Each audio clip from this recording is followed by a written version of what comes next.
우리 살고 있는 이 세상은 비빔밥이에요, 비빔밥.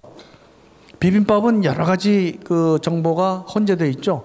매운맛, 짠맛, 달콤한 맛, 과연 나는 이 조직에서, 이 비빔밥 속에서 어떤 정보일까를 한번 생각해 보세요. 가능한 참기름처럼 고소한 향기를 뿜는 정보가 한번 더 볼까? 라는 마음을 많이 가질수록 그 조직은 훌륭해질 거예요.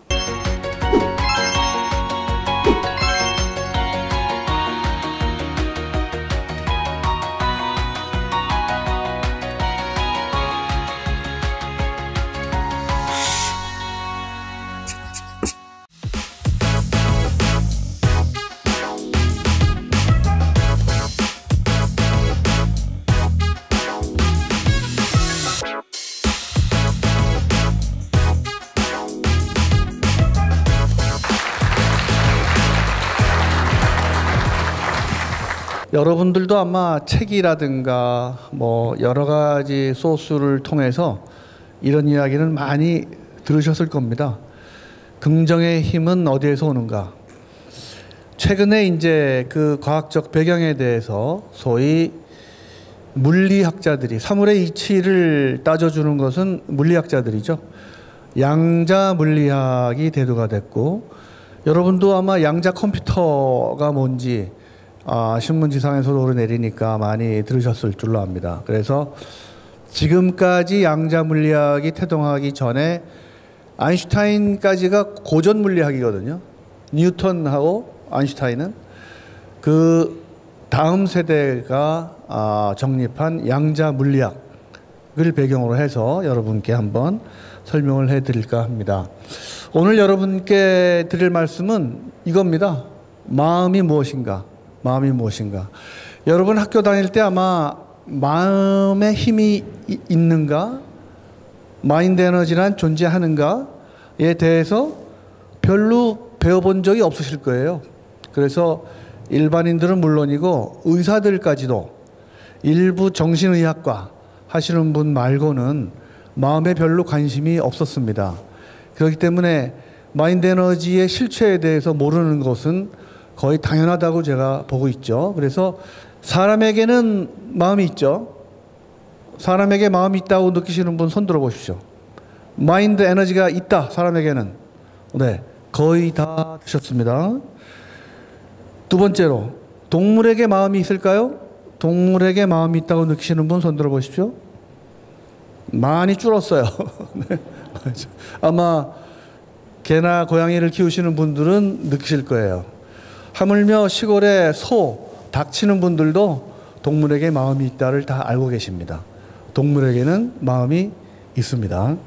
다음, 식물에게도 마음이 있을까요? 식물에게도 마음이 있다고 느끼시는 분 손 들어 보십시오. 많이 줄었어요. 또 2분의 1이 됐어요. 식물에게도 마음이 있습니다. 자기가 키우는 작물들, 시골에 있는 이런 농산물, 이런 것들은 다 주인의 발자국 소리를 듣고 자라요. 마음을 많이 써주면 그만큼 잘 자랍니다. 그 논문도 수태 없이 나와 있어요. 정성 들여 키우면 비료하고 상관이 없어요. 정성 들여 키우는 주인의 마음이 있으면 그 식물은 잘 자라요. 왜? 마음은 공유하니까 그래요. 자, 이 세 가지 질문을 드렸고, 이제 마지막으로 황당한 질문을 드립니다.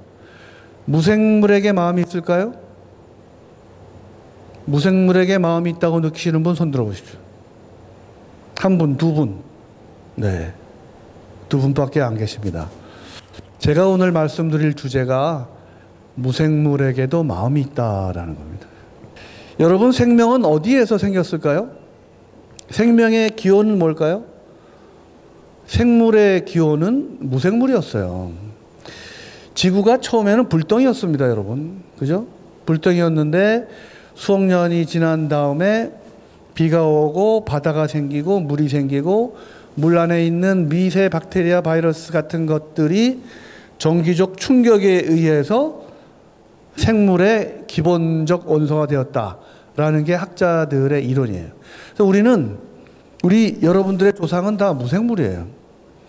양자 물리학자들은 사실 그 이론을 깨우쳐 준 사람들입니다. 여러분, 무생물의 마음이 있어요.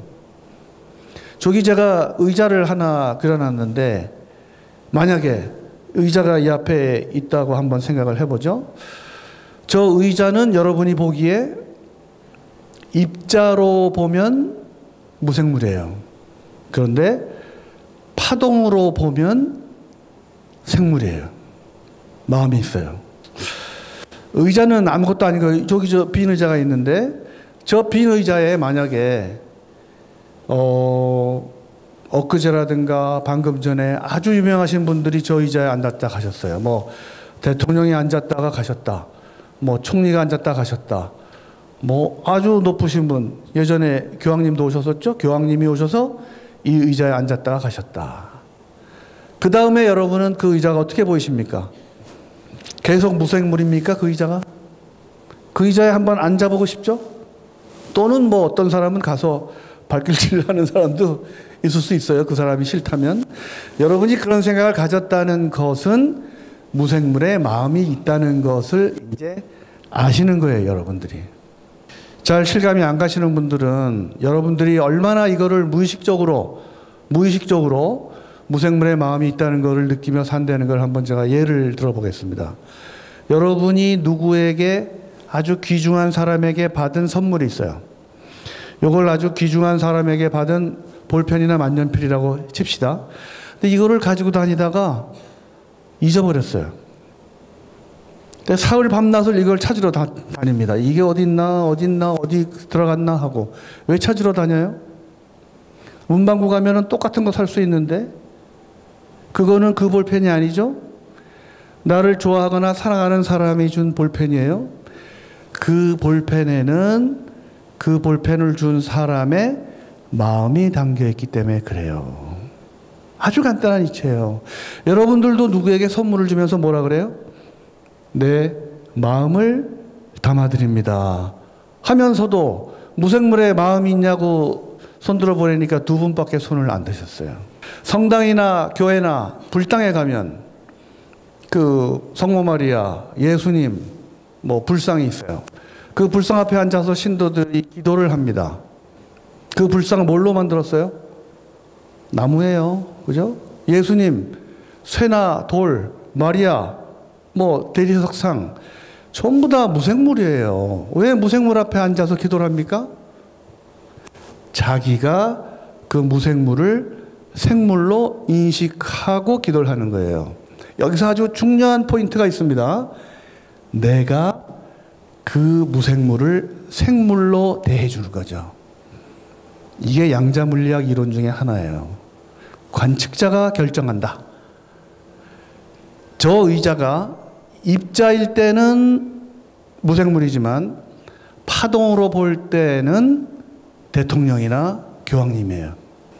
양자물리학에서 아주 중요한 이론, 모든 물체는 입자임과 동시에 파동이다라고 했어요. 그리고 입자로 보일 때나 파동으로 보일 때나 그것은 동시에 같이 보일 수는 없고, 입자로 보일 때는 자기가 입자로 보기를 결정한 거고 파동으로 볼 때는 자기가 파동으로 보기로 결정한 거예요. 관측자의 이론이에요.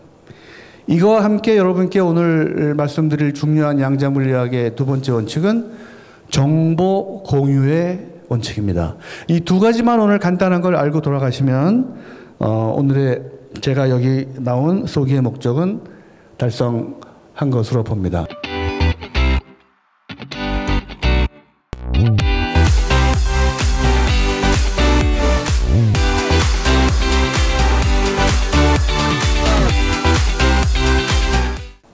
지금 여러분께 한번 느껴보시라고 제가 그림 4가지를 보여드릴 겁니다. 이 그림은, 이 4가지 형태의 그림은 엄마가 아기를 안고 있는 그림이에요. 그런데 좀 그 안에 있는 정보량이 달라요.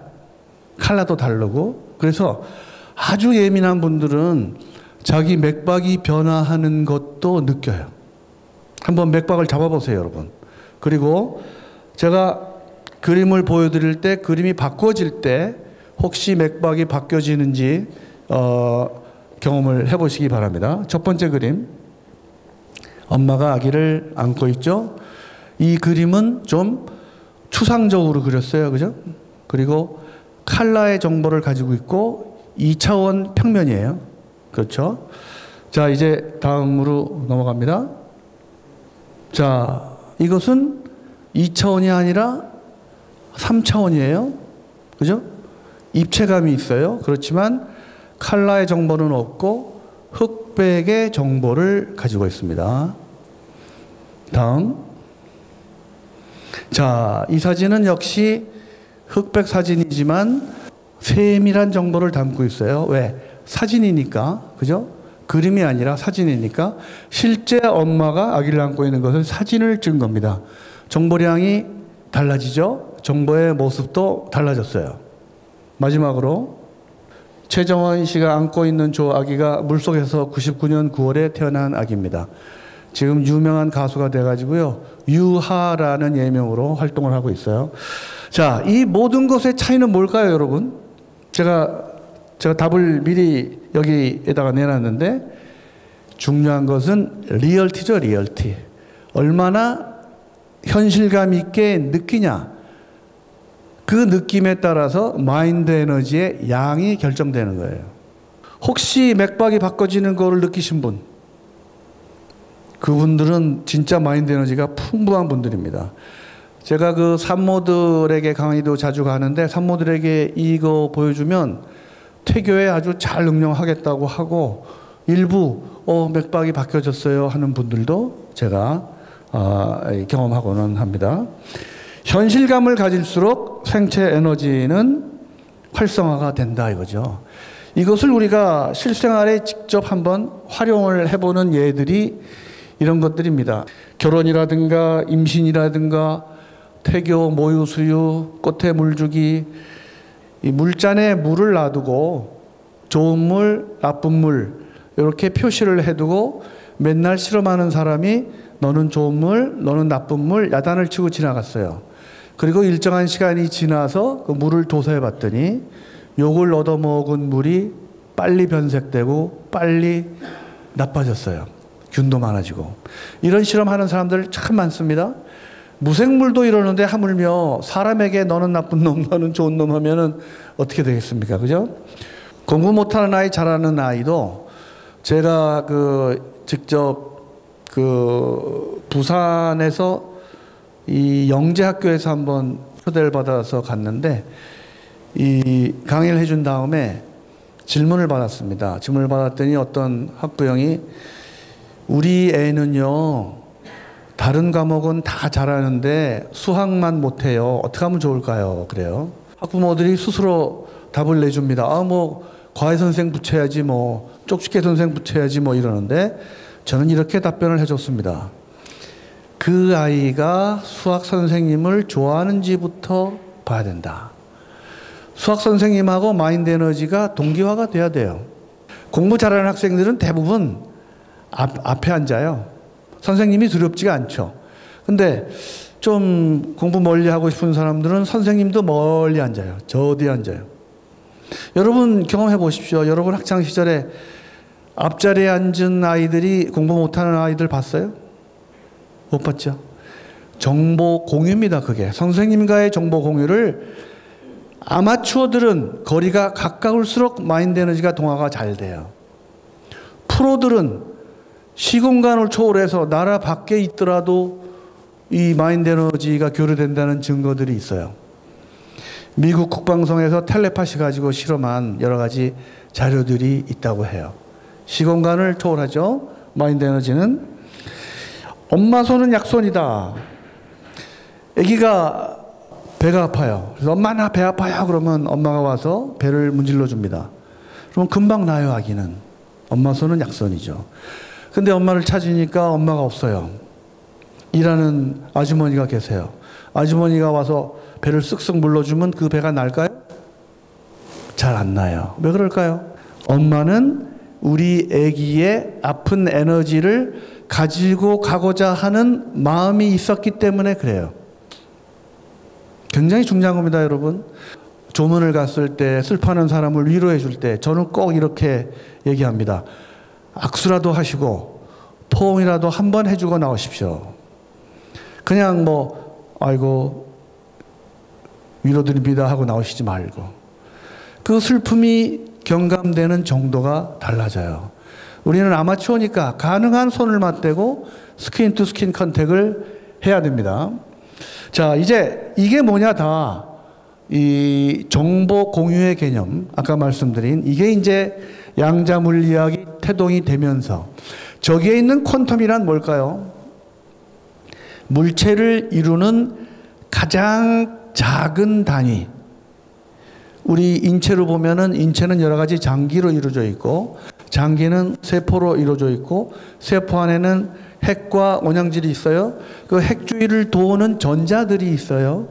그 전자 중에 가장 작은 놈을 과학자들은 퀀텀이라고 불렀어요. 이 퀀텀 레벨에 이르면 눈에 보이는 사물의 가장 작은 단위는 퀀텀이라고 하는데 마인드 에너지의 기본 소자가 바로 퀀텀이라는 거예요. 그러니까 우리 인체로 보면은 신체의 에너지와 마인드의 에너지의 원천은 같다라는 거예요. 여기에서 우리는 쉽게 추론할 수 있는 것이 몸이 아플 때 마인드가 치료해 줄 수 있다라는 거죠. 여러분 위약 테스트라고 들어봤죠? 플라시보 에펙트. 그게 지금 제가 말씀드리는 거예요. 가짜 약을 써도 의사가 이거 아주 좋은 약이니까 한번 먹어보세요. 그러면 반 이상이 나아요. 위궤양이 걸린 사람이 있어요. 실제로 위내시경을 했더니 50%만 위궤양이 있어요. 나머지는 위궤양이 없는데도 막 배가 아프대요. 위궤양이 없이 배가 아파하는 사람들에게는 가짜 약을 줬어요. 아, 이거 드시면 좋아질 거예요. 그랬더니 치료율이 똑같았어요. 이거 내과 학회지에 무수히 실린 겁니다. 이게 플라시보 이펙트예요. 낫는다고 생각하면 낫고 의사를 신뢰할수록 그래서 질병은 빨리 납니다, 여러분. 의사 미워하면은 그 병원에 다니지 마세요. 의사를 좋아하고 가까이 하고 신뢰하면 할수록 그 병은 낫게 돼 있고 이 원리를 양자 물리학이 설명해 주는 거죠. 자, 지금 말씀드린 그것이 간단히 얘기해서 심신의학이고요.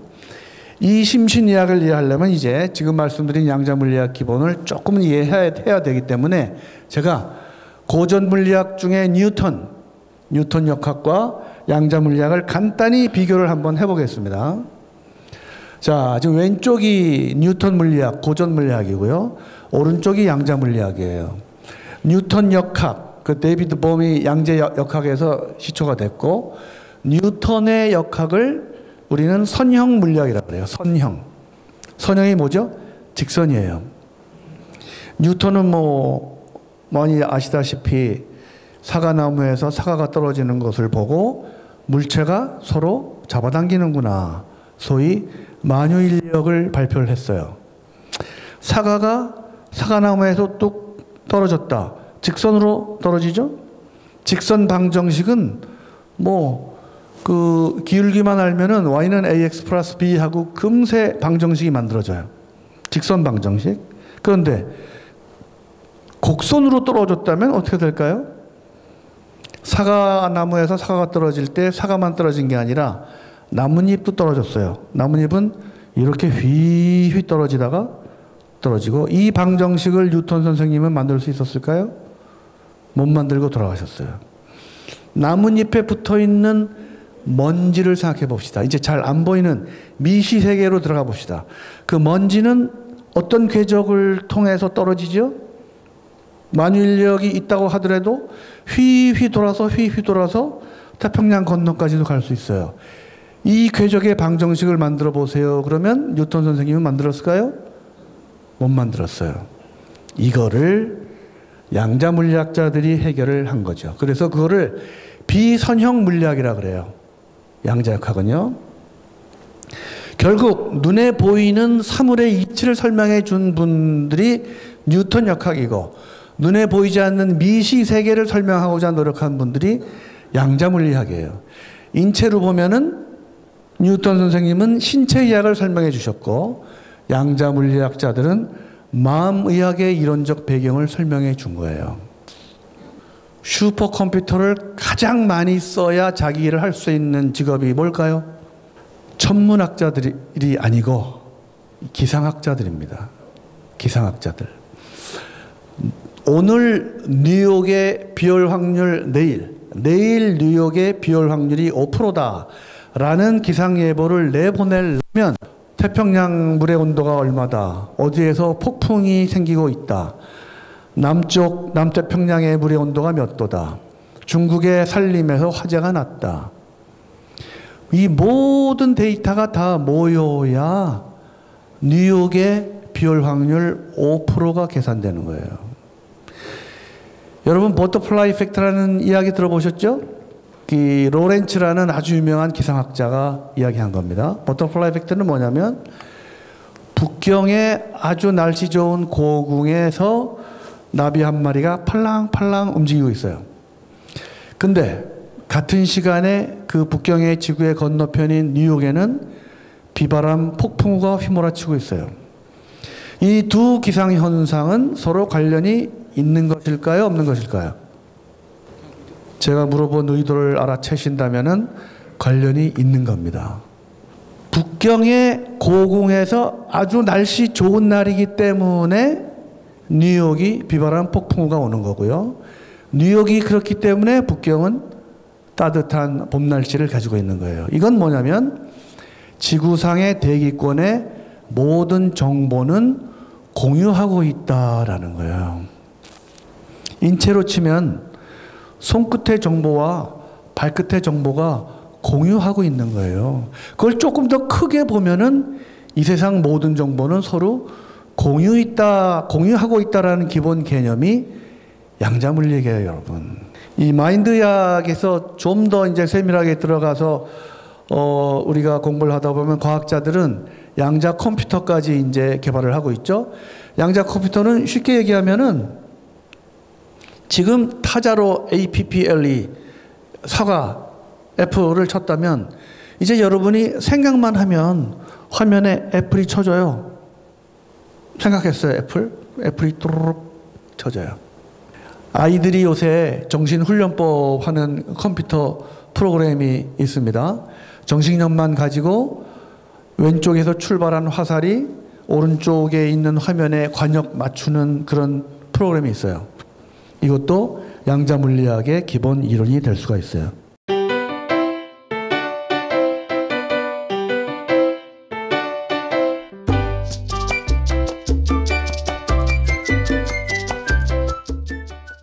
정보 공유, 이것이 바로 양자역학 제1법칙. 제가 제1법칙이라고 그랬어요. 마인드 에너지를 설명해 주는 걸로 정보 공유다. 영어로 얘기하면은 Non-Locality Principle이다.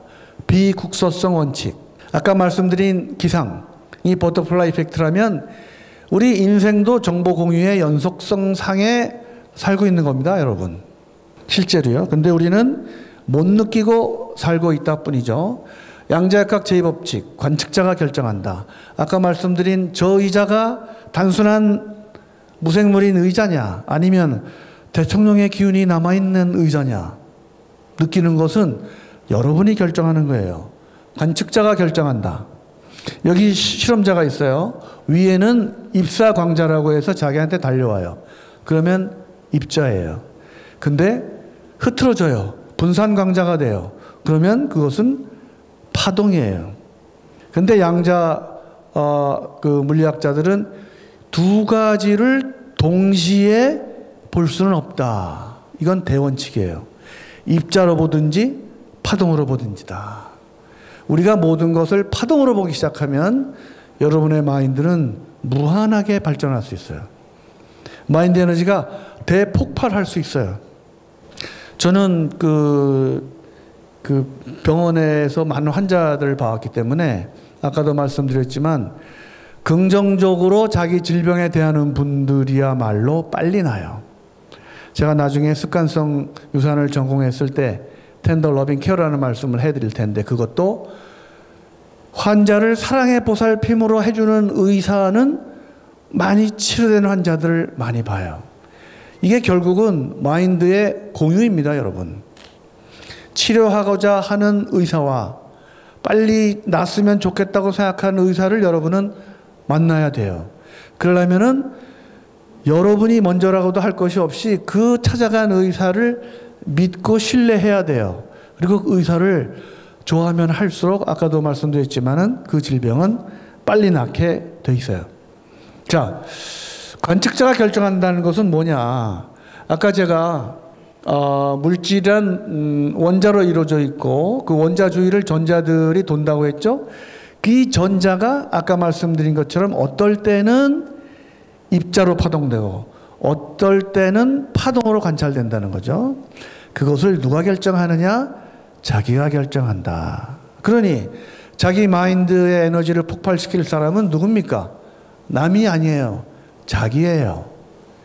이게 소위 마음먹기에 달렸다를 설명해 주는 과학적 배경이랍니다. 이것이. 자, 그 관측의 문제는 과학자들이 순전히 과학자의 마음에 달려 있다라고 이야기를 했죠. 뇌 속에 파묻혀 있는 마음이 밖으로 튀어나와 전자 알갱이에 작용하여 때로는 전자를 입자가 되게 하기도 하고 때로는 전자를 파동으로 되게 하기도 한다. 그러나 그것을 누가 결정하느냐? 보는 사람이 결정하는 거예요.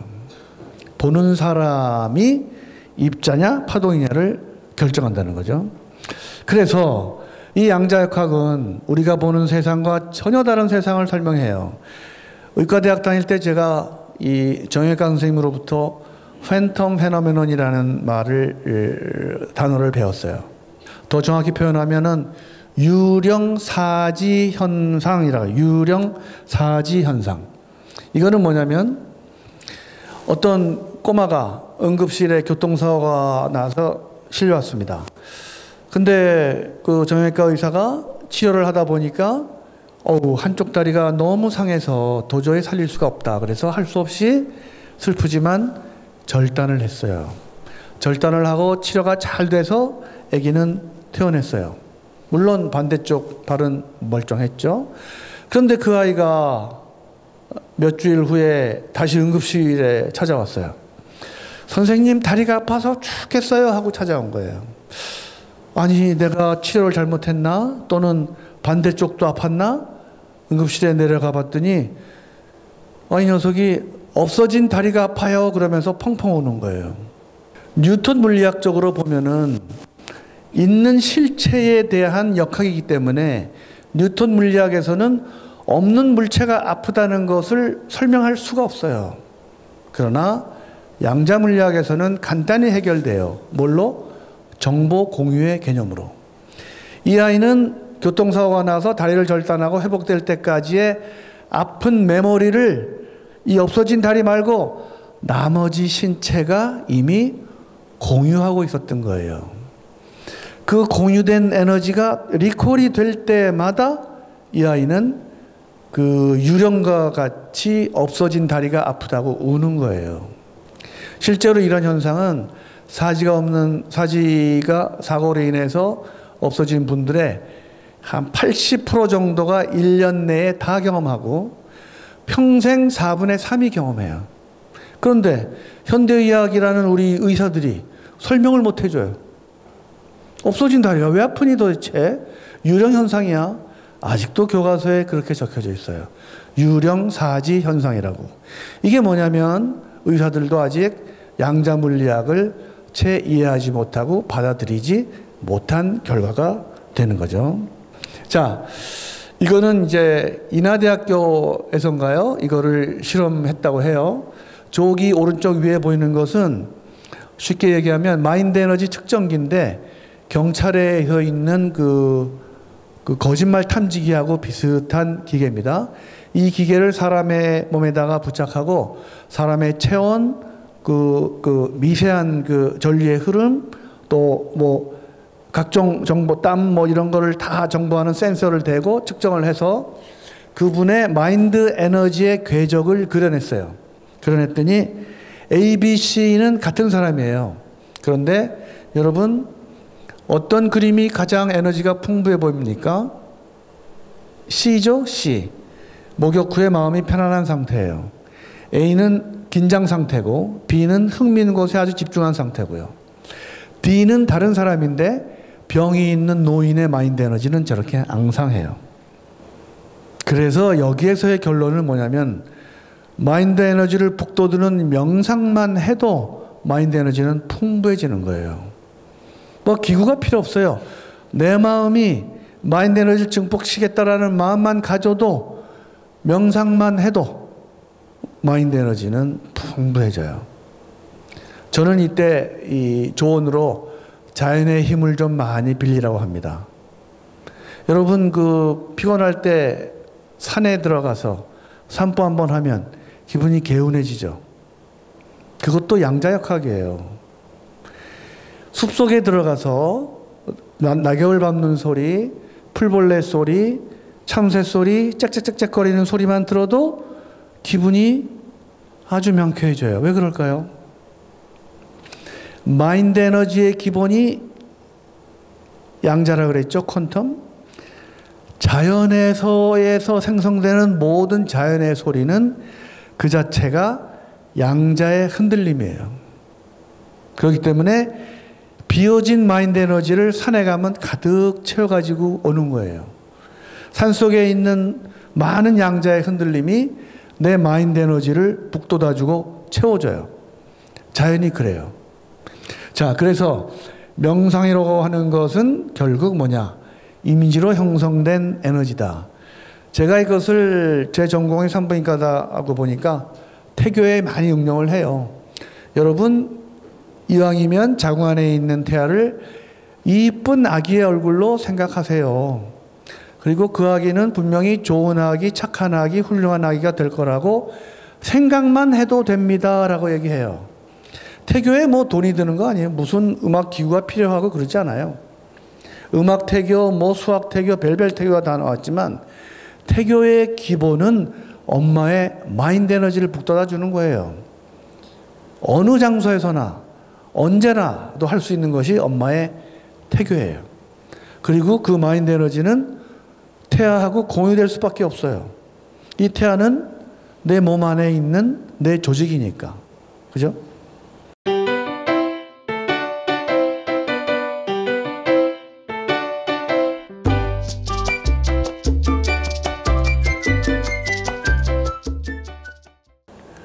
자, 이 양자 물리학은 이제 질병의 치료에도 응용을 합니다. 유럽에서 이런 이론을 많이 응용하고 있는데 질병의 치료에 그 질병에 아주 독특한 주파수를 추출해내고 그 질병이 있는 사람을 반대 주파수를 쏴줘요. 아픈 통증이 있다고 칩시다. 그러면 그 통증은 이렇게 중간에 초록색처럼 상쇄가 돼서 맨 마지막에 보면은 통증이 없어지는 거죠. 그런데 이 연구의 한계는 그 사람에게 병이 생겼을 때의 독특한 에너지를 찾으려면은 안 아팠을 때 에너지를 미리 기록을 해놔야 되는데 어떤 사람이 아플 줄 알고 미리 그 주파수를 추출해낼 수 있겠습니까? 그래서 전 국민을 대상으로 하기 전에는 할 수가 없는 일이지만 독일에서는 특히 이 연구를 굉장히 많이 하고 있어요. 그래서 실제로 그 각 장기별 주파수를 만들어 놓고 평균 주파수를 만들어 놓고 아플 때의 이 평균 주파수에 가깝도록 그 치료의 주파수를 응용을 하고 있죠. 자, 제가 산부인과 의사가 왜 이런 양자물리학, 마인드 에너지 얘기를 하고 다니느냐. 저는 습관성 유산을 전공했어요. 습관성 유산은 유산을 계속해서 2번, 3번 반복하는 사람들을 습관성 유산이라고 그래요. 습관성 유산 클리닉을 만들었어요. 이 환자가 올까 생각했는데, 클리닉을 만들자마자 환자들이 많이 막 찾아오는 거예요. 그리고 유명 대학의 내 선배 교수님도 이 환자 한번 봐주세요, 박 교수. 그러면서 막 환자를 보내는 거예요. 젊은 마음에 아주 우쭐했죠. 내가 벌써 이렇게 대가가 됐나? 환상이었습니다. 제 생각은 환상이었어요. 왜?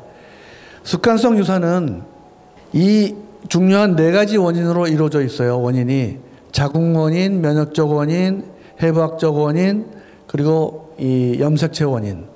원인이 밝혀지면 그 원인대로 치료하면 약 70 내지 80%가 치료가 돼요. 근데 원인 불명이 약 반 정도 돼요. 이 바깥 대학의 교수님들이 자기 환자들 중에 원인이 있는 사람들은 자기들이 다 치료하고 원인 불명으로 복잡한 사람들만 저한테 보내는 거예요. 그러니 저는 이제 그 환자들을 떠안고 고민을 하게 되었죠. 자, 그러면 어떻게 해결을 해야 됩니까, 이걸? 공부 열심히 해야죠. 논문도 찾아보고 책도 읽고. 그러던 어느 날 환자로 하여금 긍정적인 생각을 심어줘라. 간단히 얘기하면 이겁니다. 어떤 환자가, 습관성 유사 환자가 왔어요. 검사를 다 했어요. 근데 검사를 다 했는데 원인이 밝혀지지 않아요. 지금까지는 환자에게 이렇게 얘기하고 돌려보냈어요. 아, 이거 모든 방법을 다 동원해서 검사를 했는데 뭐가 원인인지 모르겠네요. 원인 불명이에요. 이 사람은 습관성 유산의 꼬리표를 못 대게 한 겁니다, 의사가. 그런데 그 텐더 러빙 케어를 주장하는 사람은 그렇게 얘기하지 마라, 이렇게 얘기해라. 최첨단 과학을 다 동원해서 검사를 했는데 당신은 정상이다, 원인이 없다. 천지 차이예요. 같은 검사를 나온 결과를 가지고. 그렇게 환자를 긍정적으로 유도했더니 원인이 있어서 치료한 사람들하고 똑같은 치료율이 만들어진 거죠. 이게 텐더 러빙 케어고요. 이것이 태교의 원칙이고 긍정적 그 환자들의 긍정적 에너지의 원천이 되는 것이죠. 그래서 제가 이제 이런 마인드 에너지를 전파하고 다닌답니다. 그래서 이걸 실제로 어떻게 우리가 응용을 하느냐? 개인이면 개인, 조직이면 조직, 사회. 제가 참 많은 그 조직에 강의를 하러 다녔습니다. 학습이라든가 경영이라든가. 여러분도 금세 응용할 수 있어요. 오늘 제가 말씀드린 두 가지는 너무 간단하잖아요. 정보 공유의 원칙, non-locality principle, 또 관측자가 결정한다. 그 관측자는 나다. 내가 결정한다. 제가 어느 회사에 가서 신입사원 연수원에 가서 강의한 적이 있어요. 강의 말미에 제가 한번 물어봤어요. 신입사원들한테. 자, 여러분이 지금 과장이나 부장님에게 결제를 하러 들어갔다. 근데 그 과장님이나 부장님이 안 계신다. 그럼 여러분은 어떻게 하고 나오십니까? 물어봐요. 그러면 거의 대부분이 그냥 나오죠. 뭐 어떡합니까? 그래요. 그래서 제가 그러지 말고 부장님 의자에라도 한번 앉아보고 나와라. 그럽니다. 제가. 그게 정보 공유예요. 제가 이거는 서울시의 무슨 정책과에 가서 강의할 때 보여준 슬라이드입니다. 어떻게 정책 세우나 뭐가 어려워요. 시민의 마음에 들어가 보면 되는 거죠. 내가 시민이다. 그러면 답이 나온다 이거죠. 마인드 공유죠. 마인드 공유. 마인드 공유죠. 아까 말씀드린 관측자 이야기를 하면서 제가 자연에 가서 마인드 에너지를 가져와라라고 말씀을 드렸죠. 이것을 과학자들은 그 미세한 파동을 진동수의 역치로 표현해. F분의 1. 태교를 많이 연구한 사람들은 모차르트 음악이 태교 음악으로 가장 좋다고 해요. 그래서 모차르트 이펙트라는 단어도 생겼어요. 왜 모차르트 이펙트일까? 제가 많이 그 사람들의 논문을 찾아보니 이런 말이 있었어요. 모차르트라는 천재는 그 음악을 만들 때 자연의 리듬을 많이 응용을 했다라는 음악가들의 결론이 있었어요. 그게 뭐냐면 주파수의 역치의 리듬수를 응용을 했다. 모차르트는. 그래서 어떤 음악보다도 모차르트 음악이 이 산모들에게 좋다는 거죠. 그러나 저는 거기에는 동의하지 않습니다. 자기가 좋아하는 음악이 태교 음악이에요. 자기가 국악을 좋아하면 산모는 국악을 들으면 될 것이고 유행가가 좋아하면 유행가 들으면 돼요. 왜 외국에 있는 모차르트 음악을 들어야 됩니까? 그죠? 내가 좋아하는 마인드를 충족시킬 수 있고 발산시킬 수 있는 그런 음악을 들으면 그게 바로 우리나라 태교가 되는 것이죠. 긍정적 에너지가 모자랄 때 여러분 자연의 힘을 가능한 많이 차용하세요. 여러분 아마 느끼셨을 거예요. 바닷가에 가서 술 마시면 잘 안 취하죠. 왜 그럴까요?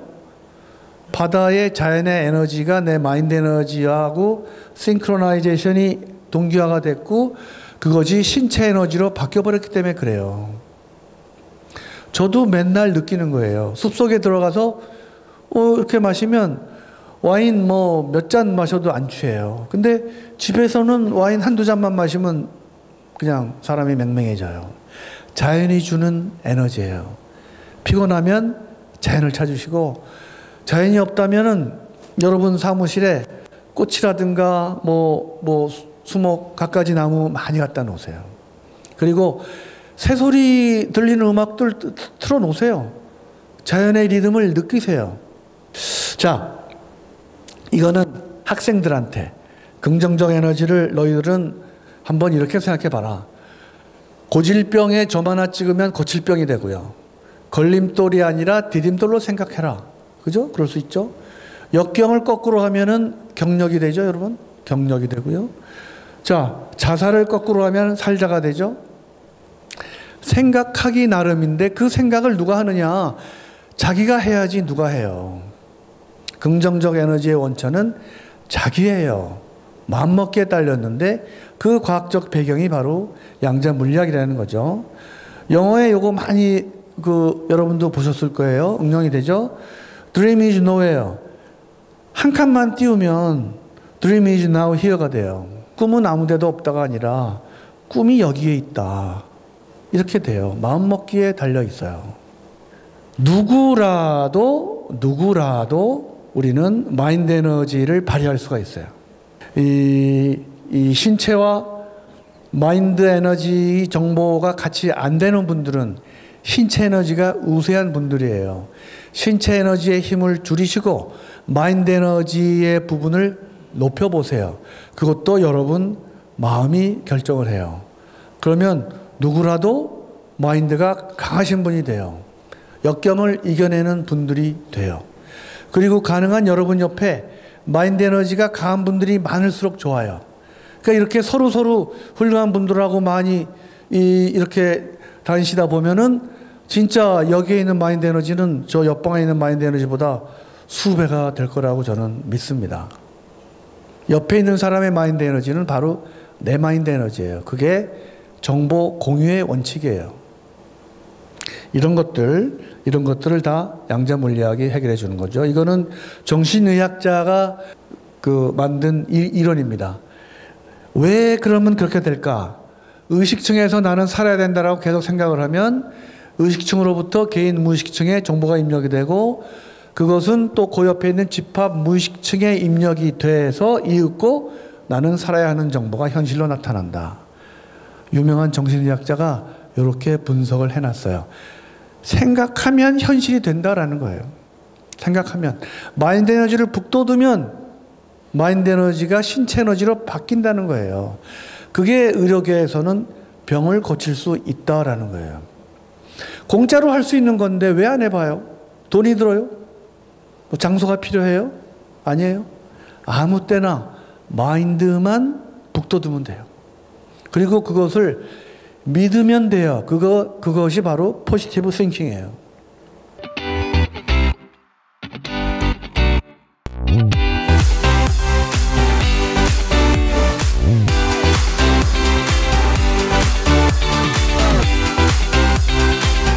자, 이게 현장 중심적인 우리가 응용할 수 있는 여러 가지 아까 말씀드린 습관성 유산, 태교, 출산. 저는 산부인과니까 분만실에 남편이 들어와서 아파하는 부인의 손을 잡아준다. 그러면 진통은 2분의 1로 줄어요, 여러분. 안 아픈 사람의 신체 에너지와 아픈 사람의 신체 에너지가 서로 맞닿게 되면은 그 에너지는 뉴턴 물리학적으로 봐도 반이 돼요. 그런데 아유 왜 우리 집사람이 이렇게 아플까? 내가 차라리 아팠으면 좋겠다라는 갸륵한 마음까지 가지면 그 통증은 더 줄어들어요. 친정어머니가 들어와서 왼쪽 손까지 잡아준다 하면은 그건 뉴턴 물리학적으로 봐도 3분의 1이 돼요. 네 통증을 가져가겠다는 마음이 갸륵한 소위 엄마 손은 약손인 엄마의 마음을 가진 사람들이 있으면 있을수록 그 통증은 격감이 돼요. 제가 느낀 거예요. 아픈 사람이 한가운데 있을 때 여러분이 그냥 쳐다보면서 안 아파라 빨리 나라 그렇게 하지 말고 아까도 말씀드렸지만 손잡아주고 포옹해주고 차라리 내가 아팠으면 좋겠다 빨리 나아라 진정으로 그 사람을 격려하면 그 통증은 빨리 없어집니다. 이 정보공유의 대원칙은 자신에게 있어서는 신체와 마음 간 정보공유를 하라는 거고요. 가족 간에 있어서는 물론 모든 가족이 정보공유를 해야 되고요. 직장 내에서 부하 직원과 상사가 정보공유를 하면 제가 이런 비유를 많이 듭니다. 우리 살고 있는 이 세상은 비빔밥이에요, 비빔밥. 비빔밥은 여러 가지 정보가 혼재되어 있죠. 매운맛, 짠맛, 달콤한 맛, 과연 나는 이 조직에서, 이 비빔밥 속에서 어떤 정보일까를 한번 생각해 보세요. 가능한 참기름처럼 고소한 향기를 뿜는 정보가 한번 돼볼까? 라는 마음을 많이 가질수록 그 조직은 훌륭해질 거예요. 사회에 도움이 되는 마음, 긍정적인 생각이 있어야 되고 국가도 마찬가지입니다. 저런 마음들이 있어야 온 국민이 정보를 공유할 수 있겠죠. 자, 그래서 한번 정리를 해보면은요. 관측자는 나예요. 내가 정보 공유를 하겠다 하면은 해지는 거예요.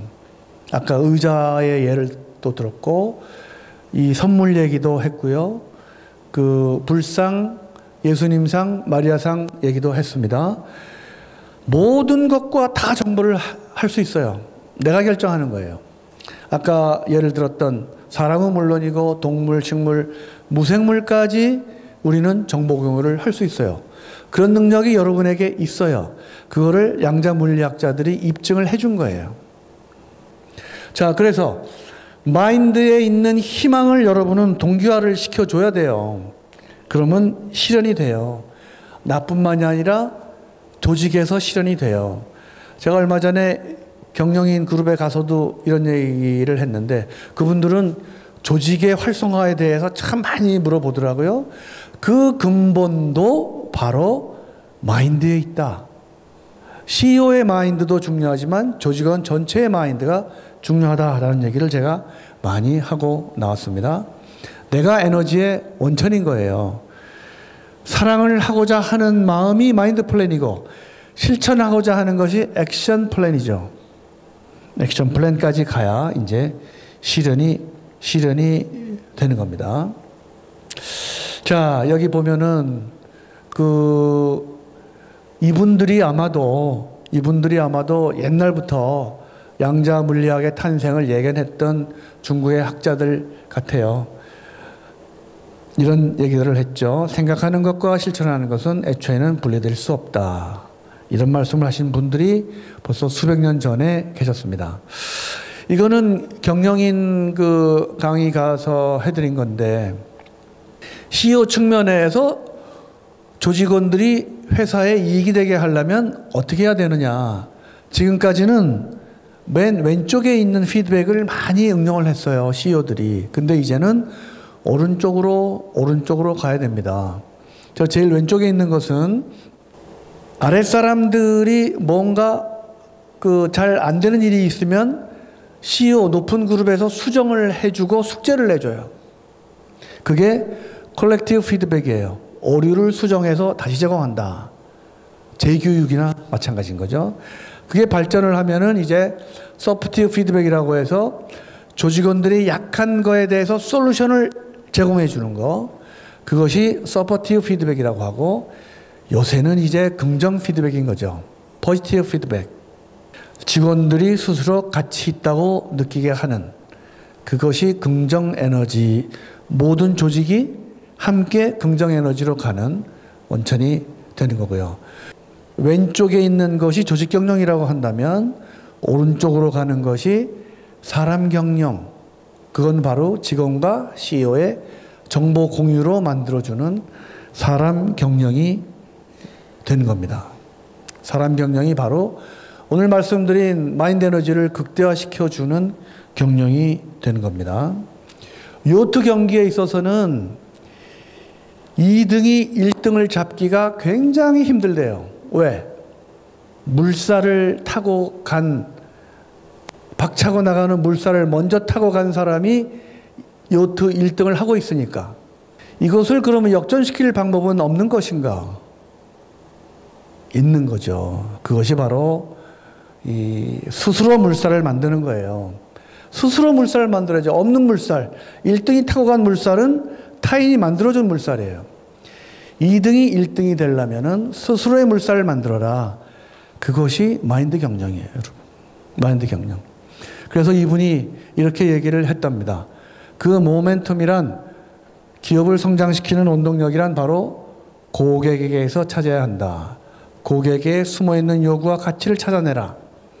그거를 동기화하면 그것이 바로 성장 엔진이 된다. 우리 집사람이 어떤 집사람들 모임에 총무였어요. 총무였는데 어떤 모임이 있었어요. 그래서 모임이 있다고 장소와 시간을 알려줬어요.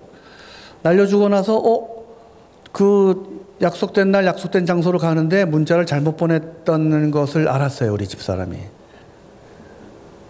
아이고 큰일 났다. 그리고 갔는데 이미 친구들이 다 와 있어요. 이게 그 그룹의 정보 공유예요. 정보 공유의 힘이에요.